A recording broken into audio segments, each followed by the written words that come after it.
யாருடன் எப்படி பேச வேண்டும், இந்த ஒண்ணு மட்டும் தெரிஞ்சாலே போதும், இங்க நிறைய பேர் முன்னேறிடலாம். ஆனா என்னவோ தெரியல, நிறைய பேருக்கு யார்கிட்ட எப்படி பேசணும்னு தெரியாது. ஒருவேளை நீங்க அப்படிப்பட்ட நபரா இருக்கீங்கன்னா, அல்லது பொதுவாவே பேச்சு சாமர்த்தியம் உங்களுக்கு குறைவா இருக்குன்னா, இந்த காணொளி உங்களுக்கானது. வணக்கம், உங்க கூட பேசிட்டு இருக்கிறது சபரி. ஒரு குட்டி அப்டேட், நம்ம 2026க்கான கேலண்டர் ரீஸ்டாக் பண்ணியாச்சு. கீழே இருக்கிற லிங்க் பயன்படுத்தி அது எப்படி இருக்கும்னு பார்த்துட்டு வேணுங்கிறவங்க வாங்கிக்கலாம். சரி, நான் இந்த சேனல்ல தொடர்ந்து நிறைய புத்தகங்களை அறிமுகம் செஞ்சு வைக்கிறேன். புத்தகங்கள்ல இருக்கிற கருத்துக்களை புரியுற விதத்துல எடுத்து சொல்லிட்டு வரேன். உங்களுக்கு இது மாதிரி காணொளிகள் பிடிக்கும்னா என்ன தொடர்ந்து ஃபாலோ பண்ணிட்டு வாங்க. இன்னைக்கு நம்ம இந்த மொத்த காணொளியையும் 2 புத்தகங்களோட அடிப்படையில செஞ்சிருக்கோம். முதல் புத்தகம் ஸ்கில் வித் பீப்புள், மக்களை கையாளும் திறன். 2வது புத்தகம் how to talk to anyone, யாரோடானாலும் சரி எப்படி பேசுவது. ஒரு புக்க லெஸ் ஜிப்லின் எழுதியிருக்காரு, இன்னொரு புக்க லேல் லவுன்ஸ். 2 பேருமே சூப்பரான ஆத்தருங்க.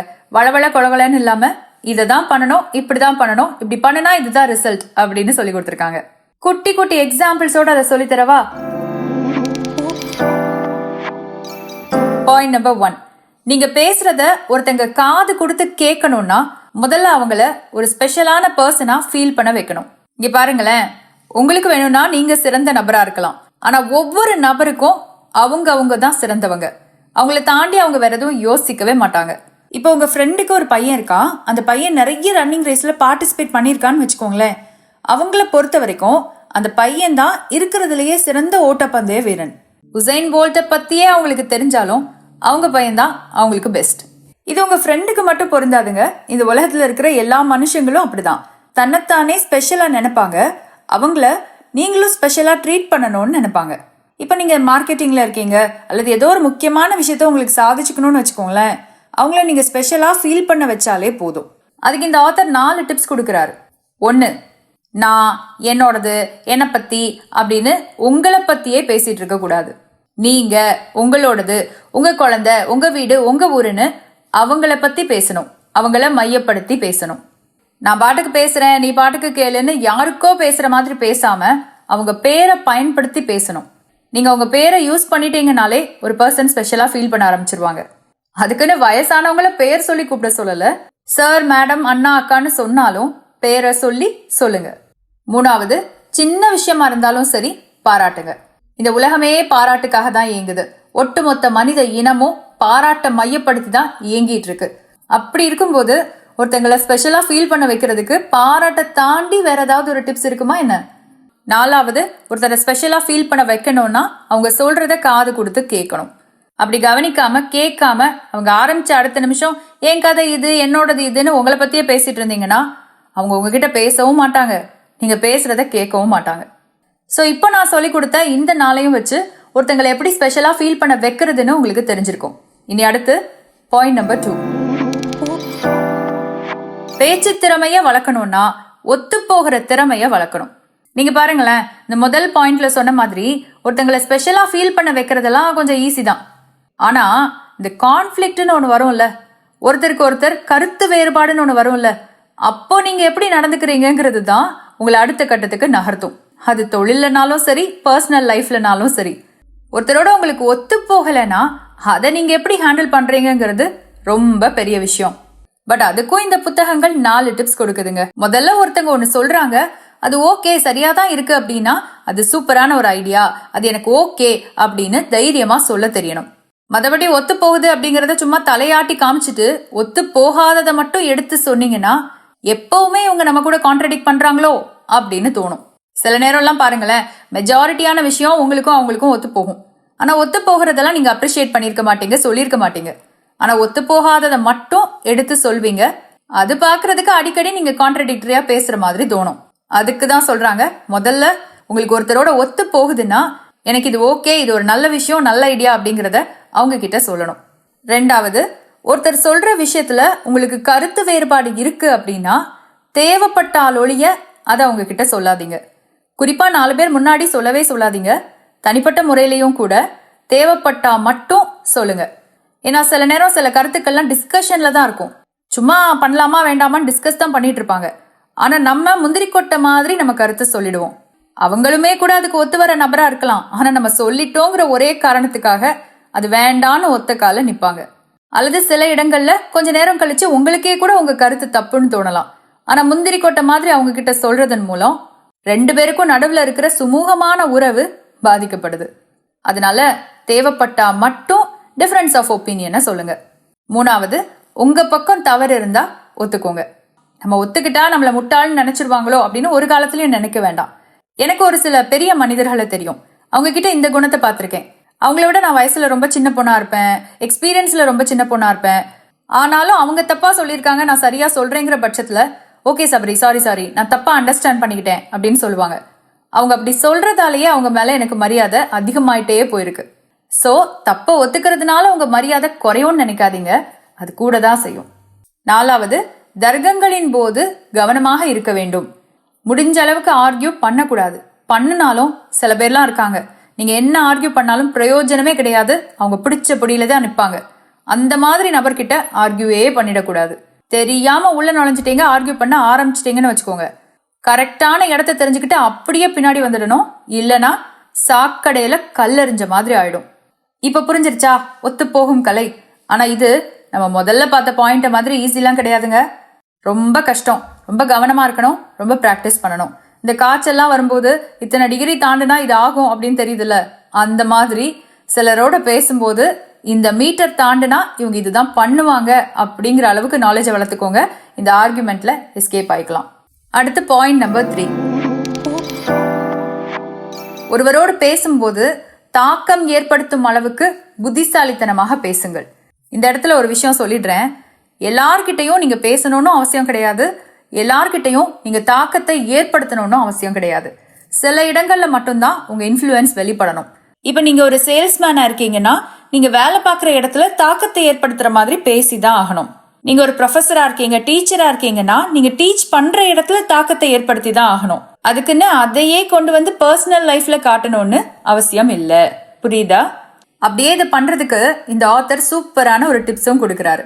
மக்கள் எதை கேட்க விரும்புகிறார்களோ அதையே பேசுங்கள். நீங்க இப்போ ஒரு கிரௌட்ல இருக்கீங்க, அந்த கிரௌட்ல இருக்கிறவங்களுக்கு சினிமா பத்தி பேசுறது தான் பிடிக்கும்னா நீங்க சினிமா பத்தியே பேசலாம்.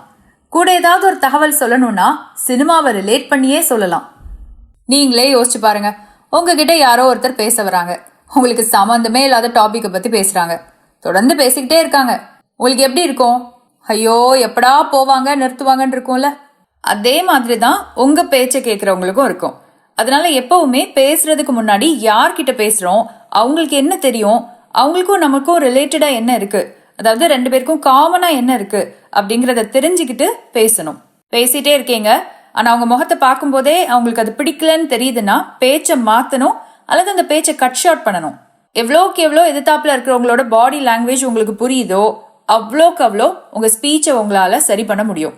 இப்ப புரிஞ்சுதா தாக்கத்தை ஏற்படுத்துற மாதிரி எப்படி பேசுறதுன்னு? இனி அடுத்த 4வது பாயிண்ட், யாரையாவது உங்கள் கருத்துக்கு உடன்பட வைக்க வேண்டுமென்றால் அதற்கு ஏற்ற மாதிரி கேள்விகளையே கேட்க வேண்டும். இது ரொம்ப சிம்பிள்ங்க. யாராவது நீங்க கேட்கிற கேள்விக்கு எஸ்ன்னு பதில் சொல்லணும்னா அவங்க எஸ்ன்னு பதில் சொல்ற மாதிரி கேள்விய நீங்க கேட்கணும். மாறி ஒரு கொஸ்டினை ஓப்பனா திறந்து விட்டீங்கன்னா பெரும்பாலும் அது உங்களுக்கு சாதகமா இருக்காது. இப்ப நானே ஒரு எக்ஸாம்பிள் சொல்றேனே, அது ஒரு வீக்கெண்ட், சாட்டர்டேயோ சண்டேயோ, உங்களுக்கு தியேட்டருக்கு போகணும்னு ஆசை, அதுவும் ஒரு குறிப்பிட்ட படத்துக்கு போகணும்னு ஆசை. உங்க ஃப்ரெண்டு கிட்ட போய் நீங்க இதை 2 விதமா கேட்கலாம். ஒன்னு, இந்த வீக்கெண்டுக்கு ஏதாவது பிளான் இருக்கா, எங்கேயாவது போகலாமா அப்படின்னு ஓப்பன் எண்டட் கொஸ்டினா கேட்கலாம். அல்லது இந்த வீக்கெண்ட் நான் தியேட்டருக்கு போகலான் இருக்கேன், நீயும் வா, ஏன் வந்தா நல்லா இருக்கும்ல அப்படின்னு கேட்கலாம். நீங்க முதல்ல கேட்கிற கேள்வி ஓப்பன் எண்டட் கொஸ்டின், அதுக்கு அவங்க என்ன வேணாலும் பதில் சொல்லலாம். அவங்களுக்கு வேற ஏதாவது பிளான் இருக்கிறதா சொல்லலாம், அல்லது அவங்க ஒரு பிளானை போட்டுட்டு உங்களை கூப்பிடலாம். அதை மீறி நீங்க தியேட்டருக்கு தான் போவேன்னு சொல்லும்போது அதான் முதல்ல டிசைட் பண்ணிட்டல, பின்னதுக்கு என்கிட்ட கேட்குறேன்னு உங்ககிட்ட கேட்டாலும் கேட்கலாம். ஆனா 2வது சொன்னீங்க பாருங்க, தியேட்டருக்கு போகலான் இருக்கேன், நீயும் வந்தா நல்லா இருக்கும், வர்றியான்னு, அந்த கேள்விக்கு பெரும்பாலும் அவங்க ஆமான்னு தான் பதில் சொல்லுவாங்க. நீங்க சொல்ற ஒரு விஷயத்துக்கு கூட ஒருத்தர் ஒத்துக்கணும்னா அதுக்கு ஏத்த மாதிரியான கேள்வியை நீங்க கேட்டா மட்டும்தான் முடியும். கேட்க நல்லா ஜாலியா தான் இருக்கும், ஆனா பிராக்டிக்கலா இது ரொம்ப கஷ்டங்க. பட் இதுக்கும் இந்த புக் சில டிப்ஸ் சொல்லி கொடுக்குது. 1, நீங்க ஏற்கனவே ஒரு டெசிஷன் எடுத்துட்டீங்கன்னா முதலையே அதோட அட்வான்டேஜஸ் எல்லாத்தையும் சொல்லிட்டு அதுக்கப்புறமா அவங்க கிட்ட ஓகேவா இல்லையான்னு கேளுங்க. 2, நிறைய ஆப்ஷன் கொடுக்காதீங்க, கன்ஃபியூஸ் ஆவாங்க. உங்களுக்கு பிடிச்ச ஆப்ஷனுக்கு அவ்வளோ சீக்கிரத்துல ஓகேன்னு சொல்ல மாட்டாங்க. 3, ஓப்பன் எண்டட் கொஸ்டின்ஸை அவாய்ட் பண்ணுங்க. அதாவது இந்த கேள்விக்கு என்ன பதில் வேணாலும் சொல்லலாம் அப்படிங்கிற மாதிரியான கேள்விகளை அவாய்ட் பண்ணுங்க. எங்க போலாம், என்ன சாப்பிடலாம், என்ன வாங்கலாம், இது எல்லாமே ஓப்பன் எண்டட் கொஸ்டின்ஸ். இதுக்கு என்ன வேணாலும் எதிர்த்தாப்புல இருக்கிறவங்க பதில் சொல்லலாம். 1000 பதில்ல உங்களுக்கு பிடிச்ச ஒரு பதிலை நீங்க பிக் பண்ணிக்க முடியுமா என்ன? ஆனா இதுவே என்ன சாப்பிடலாங்கிறதுக்கு பதில் எனக்கு ஸ்பெஷல் தோசை பிடிக்கும், இந்த ஹோட்டல்ல ஸ்பெஷல் தோசை ரொம்ப நல்லா இருக்கும், 4 வகை சட்னி கூட தருவாங்களாம், இந்த ஹோட்டலுக்கு வரியா அப்படின்னு கூப்பிட்டா 3/4 வரேன்னு தான் சொல்லுவாங்க. அல்லது அட்லீஸ்ட் அந்த கடையில் தோசை நல்லா இருக்காதே, வேணா இந்த கடைக்கு போலாமா, இங்க தோசை நல்லா இருக்கும்னு உங்களை சுத்தியே தான் ஆப்ஷன் கொடுப்பாங்க. இன்ட்ரெஸ்டிங்கா இருக்குல்ல? எனக்கு என்ன தோணுதுன்னா, இது வரைக்கும் கேட்டதுலயே இந்த டிப்ஸை தான் நீங்க முதல்ல போய் இம்ப்ளிமெண்ட் பண்ணி பார்ப்பீங்கன்னு. ஏன்னா நமக்கு நம்ம கேட்குற ஒரு விஷயத்துக்கு ஒருத்தங்க ஓகேன்னு சொல்றது ரொம்ப ரொம்ப பிடிக்கும். சரி, இப்போ ஃபைனல் பாயிண்ட் நம்பர் 5 இருக்கிறதுலே கஷ்டமானது பார்க்கலாமா? ஒருவர் செய்யும் தவறை எடுத்து சொல்லும் போது 2 மடங்கு கவனமாக இருங்கள். இந்த இடத்துல ஞாபகம் வச்சுக்கோங்க, எல்லார்கிட்டையும் அவங்க செய்யற தவறை எடுத்து சொல்லணும்னு அவசியம் கிடையாது. யார் ஒருத்தர்கிட்ட திருத்தத்தை எதிர்பார்க்குறீங்களோ, யார் ஒருத்தர் திருந்துனா உங்களுக்கு லாபம் இருக்கோ அவங்க கிட்ட மட்டும்தான் அவங்க செய்யற தவறை எடுத்து சொல்ல முடியும். இமேஜின் பண்ணிக்கோங்க, உங்களுக்கு ஒரு குழந்தை இருக்கு, அடிக்கடி அது சோசியல் மீடியாவை பார்த்துட்டே இருக்கு. அப்படிங்கிற பட்சத்துல உங்க குழந்தைக்கு நீங்க எத்தனை தடவை வேணாலும் அட்வைஸ் பண்ணலாம், எவ்வளோ நாள் வேணாலும் பண்ணலாம். ஆனா இதுவே உங்க ஃப்ரெண்டுக்கு ஒரு குழந்தை இருக்கு, நீங்க அப்சர்வ் பண்றீங்க அது எப்ப பார்த்தாலும் போனை தான் நோண்டிட்டு இருக்குன்னு. அந்த சமயத்துல அந்த குழந்தைக்கு நீங்க அட்வைஸ் பண்ணலாமா அப்படின்னு கேட்டா உங்க ஃப்ரெண்டோட பெர்மிஷனோட தான் பண்ணணும். அதுவும் 1 தடவை 2 தடவைக்கு மேல அட்வைஸ் பண்ணவே கூடாது. ஏன்னா உங்க குழந்தை தான் உங்க ரெஸ்பான்சிபிலிட்டியை ஒழிய இன்னொரு குழந்தை உங்க ரெஸ்பான்சிபிலிட்டி இல்ல. உங்களுக்கு எங்க ரெஸ்பான்சிபிலிட்டி இல்லையோ அங்க போய் நீங்க விமர்சனம் பண்றது, திருத்த நினைக்கிறது தேவையில்லாத ஒரு வேலை. அதே மாதிரிதான் நீங்க ரொம்ப ரேரா போற ஒரு ஹோட்டல், நீங்க ரொம்ப ரேரா மீட் பண்ற ஒரு ஃப்ரெண்ட், இவங்களோட தவறெல்லாம் சொல்லி திருத்த வேண்டிய அவசியம் உங்களுக்கு இல்ல. இந்த மாதிரி வீடியோ கூட போடலாம், ஆனா எல்லார்கிட்டையும் அவங்க செய்யற தவறை எடுத்து சொல்லிக்கிட்டே எல்லாம் இருக்காதீங்க. அவங்க உங்களை ஒரு போரிங் கேஸா பாக்குறதுக்கு நிறைய வாய்ப்பு இருக்கு. இப்ப புரிஞ்சுதா? இனி அடுத்து இந்த மாதிரி விமர்சனம் பண்ணும்போது கூட, தவற எடுத்து சொல்லும் போது கூட சில பேசிக் எட்டிக்யூட்ஸை நீங்க ஃபாலோ பண்ணணும். 1, தனிமையில வச்சுதான் ஒரு நபரை விமர்சனம் பண்ணணும். தனிமையில வச்சுதான் ஒரு நபர்கிட்ட அவங்க குறையை எடுத்து சொல்லணும். பிகாஸ் நம்மளோட இன்டென்ஷன் அவங்கள குறை சொல்றது கிடையாது, அவங்க கிட்ட மாற்றத்தை கொண்டு வர்றது. அதை உங்களுக்கு அவங்களுக்கு 2 பேருக்குமே புரிய வச்ச பிறகுதான் விமர்சனம் நடக்கணும். 2வது, ஒரு விமர்சனத்துக்கு முன்னாடி அவங்களோட பாசிட்டிவ்ஸ் எல்லாம் சொல்லிட்டு, நீ இவ்வளோலாம் சரியாதான் பண்ற, ஆனா இந்த ஒரு சின்ன மிஸ்டேக்கை அவாய்ட் பண்ணியிருக்கலாம் அப்படிங்கிற மாதிரி பாசிட்டிவ்ஸை சொல்லி நெகட்டிவ்ஸை சொல்லணும். 3வது, ஒரு நபரை விமர்சிக்காம, ஒரு நபரை நீயே தவறான ஒரு நபர் அப்படின்னு சொல்லாம அவங்களோட செய்கைகளை மட்டும் விமர்சிங்க. கொஞ்சம் கன்ஃபியூஸ் ஆகுதுல? எக்ஸாம்பிள் சொல்றேன். உங்களுக்கு ஒரு ஃப்ரெண்ட் இருக்காங்க, அந்த ஃப்ரெண்ட் அடிக்கடி கன்ஃபியூஸ் ஆகுறாங்க அப்படின்னா, என்ன நீ ஒரு கன்ஃபியூஸ்ட் பர்சனா இருக்க அப்படின்னு எப்பவுமே அந்த ஃப்ரெண்டு கிட்ட கேட்டுறாதீங்க. அந்த மாதிரி கேட்கும்போது மொத்தமா அந்த பர்சனையே நம்ம தப்பா சொல்றதா அர்த்தம். என்னம்மா ஆச்சு, ஏன் இந்த சிச்சுவேஷன்ல நீ கன்ஃபியூஸ்டா இருக்க, இந்த சிச்சுவேஷன் உன்னை ஏன் கன்ஃபியூஸ் பண்ணுச்சுன்னு ஒரு குறிப்பிட்ட ஸ்கொயரை போட்டு கேளுங்க. அந்த மாதிரி கேட்கும்போது அவங்களுக்கு புரியும் நீங்க அவங்கள அக்யூஸ் பண்ணல, அவங்களோட சிச்சுவேஷனை பத்தி தான் கேக்குறீங்கன்னு. அதே மாதிரி எங்க உங்க விமர்சனம் வைக்கப்படுதோ அங்க சொல்யூஷனும் வைக்கப்படணும். குறை சொல்றதோட சேர்த்து தீர்வையும் சொல்லணுங்க. சொல்யூஷனே சொல்லாம ஒரு நபரை நீங்க விமர்சிச்சுட்டே இருக்கீங்க, அவங்க செய்யற தவற சுட்டி காட்டிட்டே இருக்கீங்கன்னா என்ன அர்த்தம் தெரியுமா? அந்த நபரை உங்களுக்கு பிடிக்கலன்னு அர்த்தம். மாத்தி உங்களுக்கு பிடிச்ச ஒரு நபரா இருந்தா நீங்க சொல்யூஷனை தான் முதல்ல சொல்லுவீங்க. இப்ப புரிஞ்சதுல? ஒருத்தர் எப்படி விமர்சனம் பண்ணணும், ஒருத்தரோட தவற எப்படி சுட்டி காட்டணும்னு. அவ்வளவுதாங்க. இந்த காணொலியில நீங்க பாத்திருக்கீங்க யார் கூட எப்படி பேசணும், அதுலயும் ஆர்கியூமெண்ட் அப்போ எப்படி நடந்துக்கணும், கன்வின்ஸ் பண்ணணும்னா எப்படி நடந்துக்கணும், ஒருத்தரை ஆமா சொல்ல வைக்கணும்னா எப்படி பேசணும். இது எல்லாமே இந்த ஒரே காணொலியில நீங்க படிச்சிருக்கீங்க. படிச்சா மட்டும் போதாது, இதை இம்ப்ளிமெண்ட் பண்ணி பார்க்கணும். சப்போஸ் இதுல நான் சொன்ன ஏதாவது ஒரு டிப்ஸை அல்லது 2-3 டிப்ஸை கூட நீங்க ஏற்கனவே ஃபாலோ பண்ணிட்டு இருக்கீங்கன்னா அதை மறக்காம என் கூட பகிர்ந்துக்கோங்க. நான் அதை வாசிச்சு தெரிஞ்சுக்குவேன். இன்னொரு நாள் இன்னொரு காணொலியோட மறுபடியும் சந்திக்கலாம். அதுவரை உங்களிடமிருந்து விடைபெறுவது சபரி. நன்றி, வணக்கம்.